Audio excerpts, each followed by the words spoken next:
पुण्याच्या गुन्हेगारी जगतातील एक अशा गुंडाची कहाणी तुम्ही कधी ऐकली आहे का? जो स्वतः कधी काळ मास्तर म्हणजे शिक्षक होता, पण भावाच्यामुळे थेट मकोकाचा आरोपी बनला.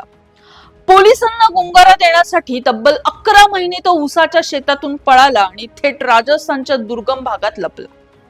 निलेश घायवळचा सख्खा भाऊ सचिन घायवळ कसा अडकला पुणे पोलिसांच्या जाळ्यात?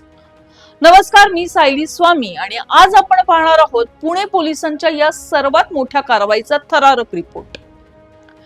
पुण्याच्या गुन्हेगारी जगतात घायवळ टोळी हे नाव नवीन नाही, पण या टोळीचा मुख्य मोहरा कुख्यात गुंड निलेश घायवळचा सख्खा भाऊ सचिन बन्सीलाल घायवळ जेव्हा पोलिसांच्या जाळ्यात अडकला तेव्हा एका अत्यंत नाट्यमय आणि सत्य कथेचा खुलासा झाला. महिला संचालिकेकडून तब्बल 44 लाख रुपयांची खंडणी उकळल्याप्रकरणी आणि कोथरूड भागातील जमिनी बळकवल्या प्रकरणी जेव्हा पुणे पोलिसांनी घायवळ टोळीवर मकोका अंतर्गत कडक कारवाई केली तेव्हापासून सचिन घायवळ फरार झाला होता. फरार होताना भाऊ निलेशने त्याला एकच कानमंत्र दिला होता, काहीही कर पण पोलिसांच्या हाती लागू नकोस, सतत जागा बदलत राहा, आणि अगदी सचिनने तसंच केलं. पुण्यातून पळ काढल्यानंतर सचिनने सोलापूर गाठलं.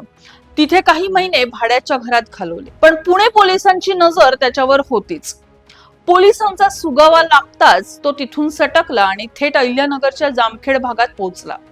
तिथे तर एका रात्री पोलिसांनी त्याला जवळपास घेरलेच होते, पण अंधाराचा फायदा घेत थेट उसाच्या दाट शेतातून पोलिसांना गुंगारा देऊन तो पळून जाण्यात यशस्वी ठरला. महाराष्ट्रात राहणं आता सुरक्षित नाही हे समजल्यावर त्याने थेट राज्याबाहेर पळ काढायचा निर्णय घेतला. जयपूर मार्गे प्रवास करत तो राजस्थानच्या सिकर जिल्ह्यातील धिंगपूर नावाच्या एक अत्यंत दुर्गम आणि छोट्या गावात जाऊन पोहोचला. बाहेरच्या जगापासून तुटलेल्या या गावात त्याने स्वतःची ओळख पूर्णपणे लपवली. तिथे त्याने महिन्याला 6,500 रुपये देऊन भाड्याने एक साधं घर घेतलं होतं आणि सोबत आणलेल्या 3.5 लाख रुपयांच्या रोख रकमेवर तो आपला खर्च भागवू लागला. या फरारीच्या काळात सचिन घायवळचे दिवस अत्यंत कठीण आणि मानसिक त्रासाचे गेले. पोलिसांना आपली ओळख पटू नये म्हणून त्याने आपले केस आणि दाढी प्रचंड वाढवली होती. त्याचा अवतार इतका बदलला होता की समोरून सख्खा नातेवाईक गेला तरी त्याला ओळखू शकणार नव्हता. गावात कोणाला संशय येऊ नये आणि पैशांची चणचण भासू नये म्हणून हा मकोकाचा आरोपी अनेकदा स्थानिक मंदिरामध्ये जाऊन बसायचा आणि तिथे मिळणाऱ्या प्रसादावर आणि अन्नावर आपले दिवस काढायचा. मोबाईल ट्रॅकिंग टाळण्यासाठी तो कमालीचा हुशार होता. त्याने या काळात सतत आपले सिम कार्ड्स आणि फोन बदलले. त्याने फरार काळात तब्बल 3 वेगवेगळे नंबर वापरले. पण कायद्याचे हात लांब असतात म्हणतात ना, अगदी तसंच झालं. पुणे गुन्हे शाखेच्या युनिट 3 चे पथक सावजावर नजर ठेवून असणाऱ्या सशासारखे त्याच्या मागावर होते. तांत्रिक विश्लेषणातून आणि खबऱ्यांकडून शेवटी पोलिसांना त्याच्या राजस्थान मधील अचूक पत्ता मिळाला. पुणे पोलिसांचे एक पथक तात्काळ राजस्थानला रवाना झाले. स्थानिक पोलिसांची मदत घेऊन राजस्थानच्या त्या दुर्गम भागात सलग 4 दिवस पोलिसांच्या पथकाने वेषांतर करून पाळत ठेवली.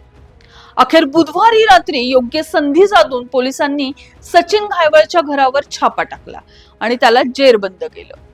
जेव्हा पोलिसांनी त्याला ताब्यात घेतलं तेव्हा वाढलेली दाढी आणि त्याचा जीर्ण झालेला अवतार पाहून पोलिसही चक्रावले. पोलिसांच्या गाडीत बसल्यावर सचिनने अत्यंत उद्वेगाने एक धक्कादायक खुलासा केला. तो पोलिसांना म्हणाला, माझा भाऊ निलेशने स्वतःच्या मुलांना परदेशात उच्च शिक्षणासाठी पाठवून त्यांचं भविष्य सुरक्षित केलं, पण त्याच्या या गुन्हेगारी कारवायांमुळे माझ्यासारख्या एका शिक्षकाचं आणि आमच्या संपूर्ण कुटुंबांचं आयुष्य मात्र उद्ध्वस्त झालं. मला असं देशोधडीला लागावं लागलं. गुन्हेगारीचा रस्ता शेवटी विनाशाकडेच नेतो, मग तो स्वतः किती हुशार किंवा मास्तर का असेना. पुणे पोलिसांच्या या धडक कारवाईने हे एकदा पुन्हा सिद्ध केलं. अशाच अपडेट्स पाहण्यासाठी तुम्ही पाहत राहा पुणे लोक.